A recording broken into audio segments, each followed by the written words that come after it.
All right, this is just basic info. I'm not graphing. We're just going to discuss the standard form of a hyperbola, not centered at the origin. We're going to notice a few things about hyperbolas. A squared and b squared are in the same position for both formulas, whether it's at the origin or it's not at the origin. So a squared and b squared are fixed denominators. A squared will be the first denominator, b squared will be the second denominator. That will never change in a hyperbola. It is only x squared and y squared that will change position in your numerator. That is it. All hyperbolas, again, equal 1. It will contain a minus sign between the x squared and the y squared, or vice versa, between the y squared and the x squared. And there are no leading coefficients when it's in proper format other than 1 in front of the x squared and y squared. Let's discuss when x is first.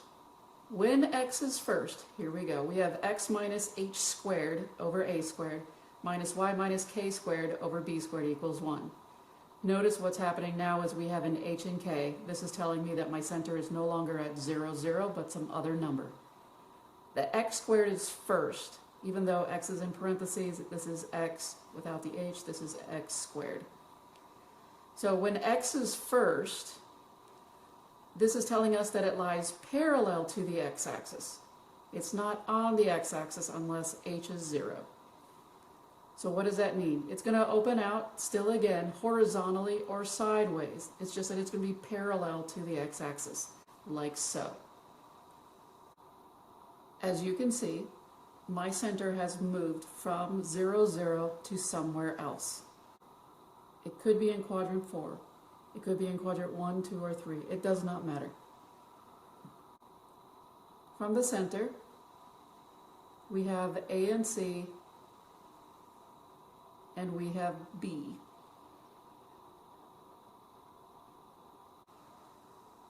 And if we look, and I was to draw a line, say like we did on an ellipse, there would be like a major axis. All right, there's an imaginary line right here that connects A and C. And this is telling us that this is parallel to the x-axis.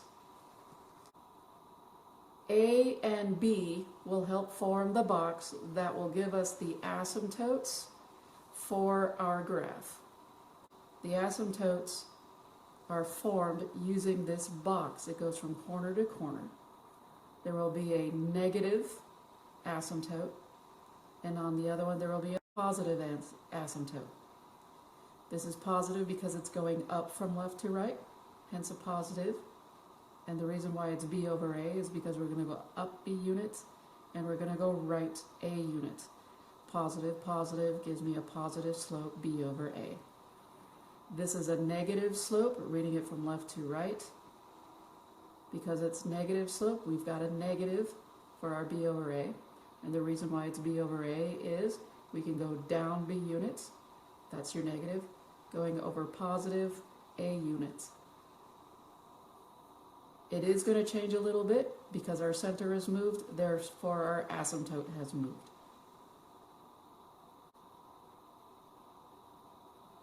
A squared plus b squared is going to give us c squared, and c squared is just from point B to the edge of that box. This uses the real Pythagorean theorem, unlike the ellipse, which uses the modified Pythagorean theorem. What I did was I gave you the formulas on how to find B when it's not centered at the origin, and how to find A when it's not centered at the origin. When this is a horizontal hyperbola, when this opens up sideways, that is what these formulas are for. And also notice C as well.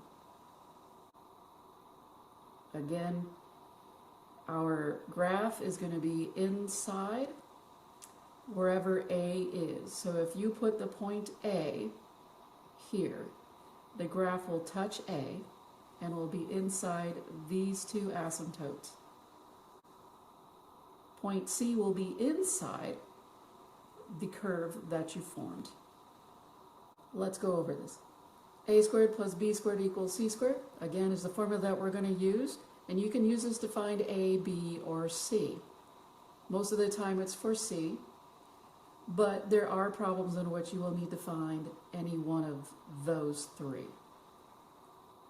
Our center is now going to be at h and k. We are no longer at the origin.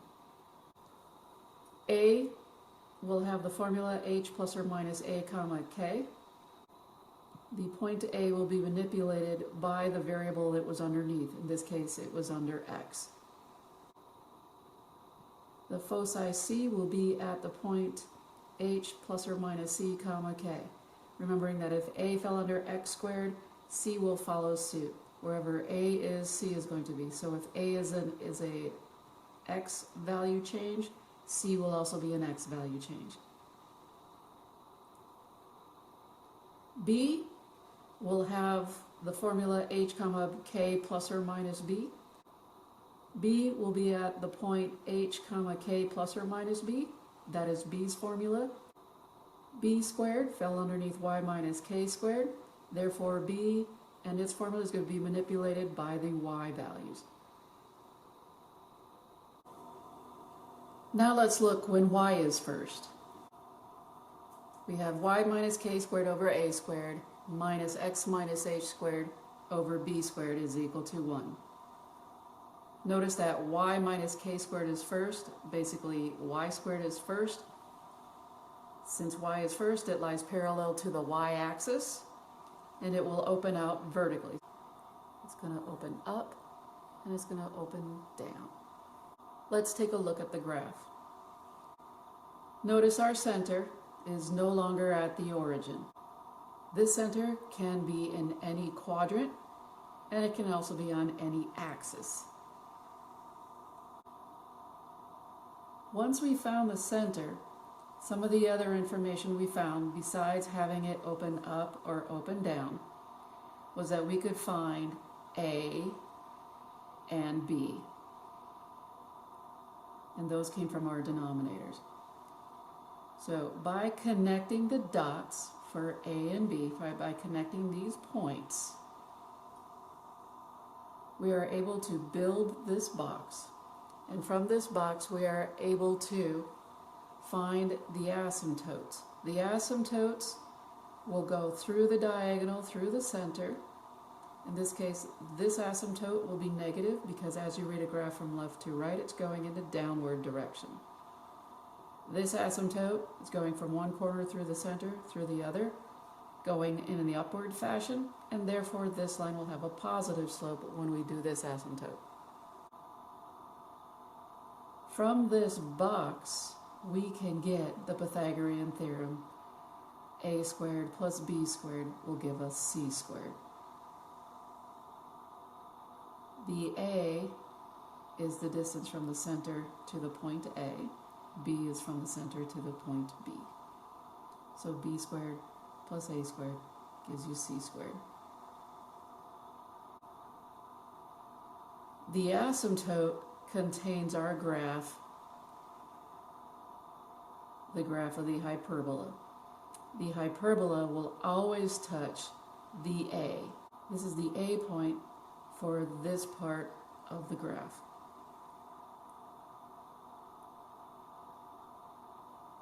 Notice that C is inside the curve that you formed.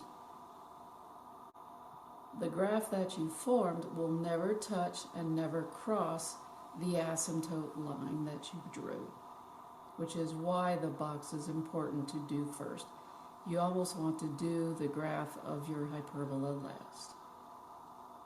Maybe C might be the very last, but nonetheless, the graph is one of the few things that you're going to do last when you want to graph these.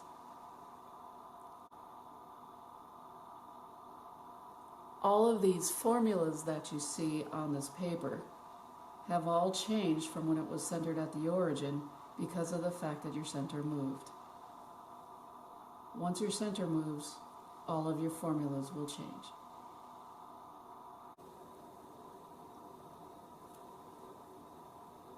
A squared plus b squared equals c squared is the formula used to find A, B, and C. Once you have any one of those two, you can find the other one. Center will be at h and k, no longer at the origin. A will have the formula h comma k plus or minus a. Because a squared fell underneath y squared, the y value of the point A is going to change. Foci is C. It will also follow the same pattern as A, only the y values will change in this case. B has the formula h plus or minus b, comma k. Because b squared fell underneath x squared, the x value of the point for B is going to change.